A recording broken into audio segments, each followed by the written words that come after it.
It's a beautiful day at the Lower Manhattan Tribeca neighborhood. Join me as I talk art with Amanda Morley Yin at the New York Academy of the Arts. Don't forget to like, subscribe, share, gain some insights, and be entertained.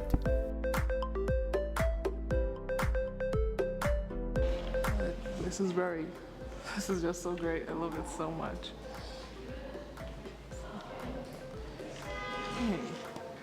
Hello everybody, today I am here with Amanda. Can you imagine she's about to have a sketch-up of me, which is very exciting and very new for my channel, but I hope you're going to love and enjoy what's about to happen. I'm going to interview her as she sketches me as well, so stay tuned or keep watching.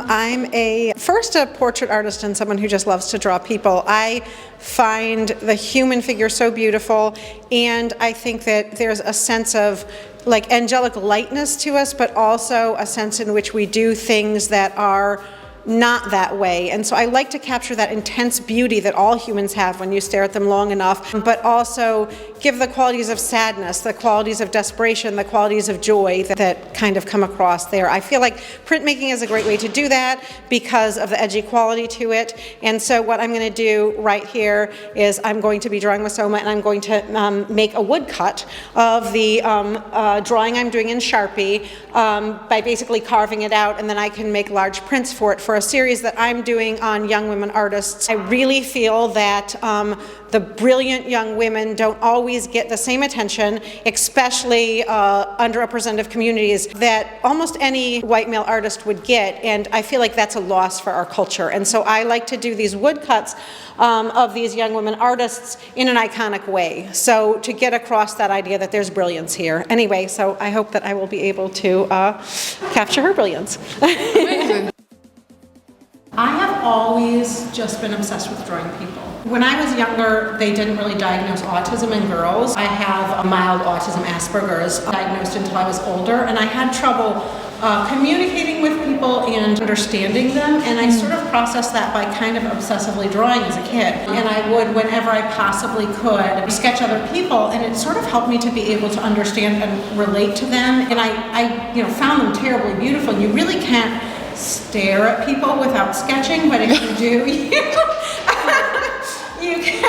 you have more of an ability to sort of like do that. So I think it's probably why I started sketching, but it's also this just sense that almost when you look at any person closely long enough, very overwhelming how incredibly beautiful they are. And I started to want to capture kind of that. I don't even mean people like yourself who are very traditionally young and beautiful. I mean almost anyone that you stare at. I think something about our collective humanity comes out, and so that's sort of what I've always tried to capture. And I think, even when I wasn't doing this and I was designing and illustrating on the subway every day, I get out and sketch people and stuff like that, and people hate it, but I find someone who wasn't paying attention, who was sleeping, and try to kind of capture them a little bit and stuff. And I've just kind of been doing that my entire life whenever I can.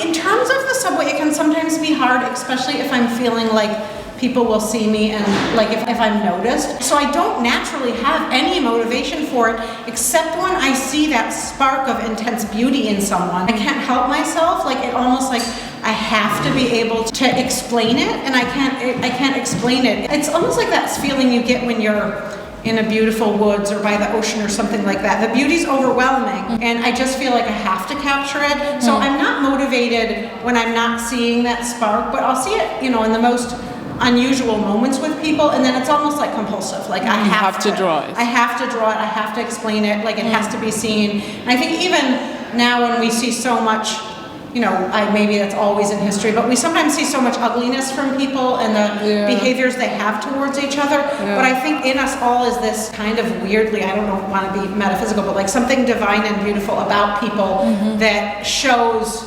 almost regardless of who it is and what circumstance. And when that happens, I really do feel like it's like compulsive. I have to capture it. If I'm nervous, I won't be able to, or something like that. But once I but once I see it, it just takes over, and it's like impossible for me to be me and not like do it. And I think that's what I am happy about with figurative art sort of like being a thing again, that people are using, is that there's more of an interest in that. And I think that gives us a chance to more explore who we are as humans and why we do the things we do, which I think went away during minimalism and abstract art, partially because people were so disgusted by the human condition that they didn't want to be discussing that, and they were, rejecting that. But I do think it's worth exploring, because I think it needs to be. That's the only motivation. Otherwise, I wouldn't be motivated, because I'm actually really shy and I hate when people catch me. It's awkward. It can get awkward. Do you do it? Do you sketch? Oh no, but I'm inspired to try. Yeah. But that's really nice. It's commendable.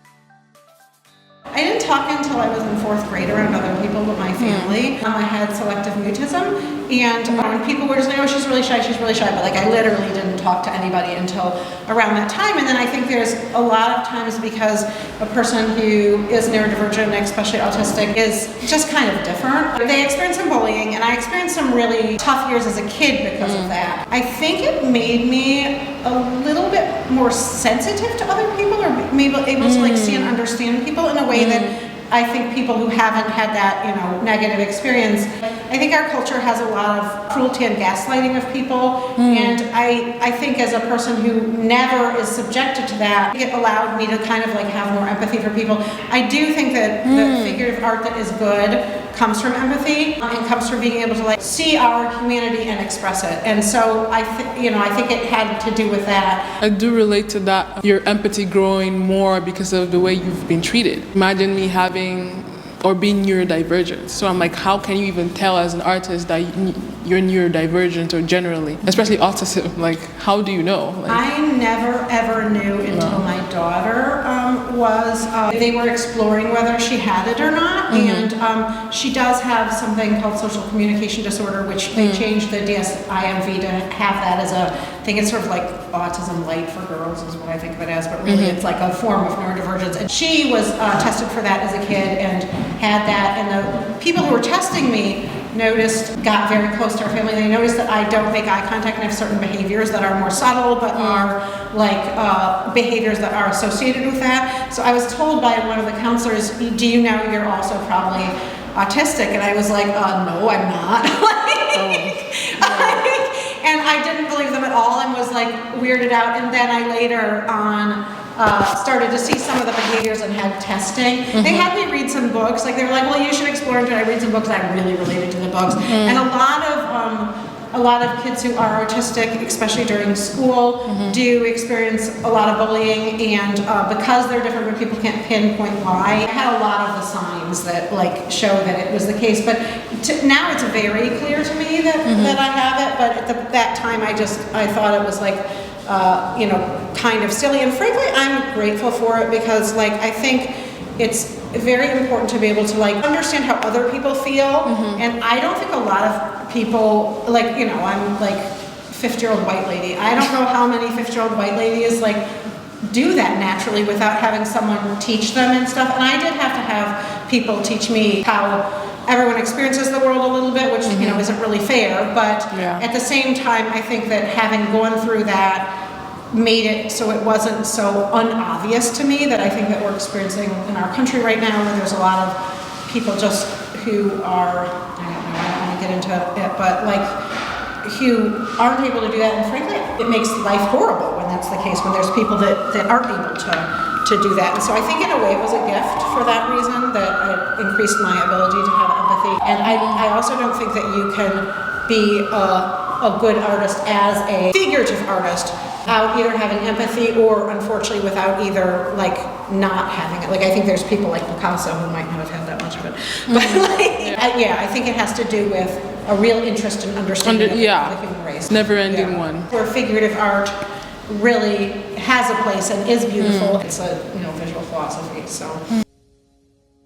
I think that's a great question, and I think that there's a lot of sense to which figurative artists expect to have it perfect, and I think that's one of the things that wrecks figurative art and makes it something that we don't want to see. I believe the criticisms of the French Academy in terms of, being stiff, being typical, being, all the same and stuff like that are good criticisms, and I think that was the case, especially when it's expected to be exactly so. I think that the mistakes we make and the parts of it that come across not necessarily as the way it should be end up being sometimes the best things in it as a younger artist, to kind of embrace mistakes and stuff like that. But now I do, and this is one of the reasons I work in Sharpie when drawing on the train or like right now, is because I like that it does not forgive. I think that it not forgiving forces me to leave behind things that I end up liking those mess ups the best. And I would say to artists who struggle with that is, okay, so you're bothered that you made a mistake or messed up or something like that. For a couple days, just leave it alone. Don't look at it. And when you go back to it, you're able to kind of see the overall beauty in the work. Like, I don't think that art necessarily comes from having skill per se, as having a unique sensitivity that comes out whatever way in which you're working. An ability to, like you kind of said earlier, see people, have empathy. I almost feel like we're fortunate to be these kind of, in a way, magical beings that the whole world lets express emotions that other people aren't necessarily allowed to do. That comes out when you're not paying attention, and sometimes doesn't when you're trying to be too perfectionistic. It sometimes just doesn't come out. And so I think that walking away from it allows that part of the work to stay. When I started to sketch, I like to imagine what the person looks like and really get it wrong.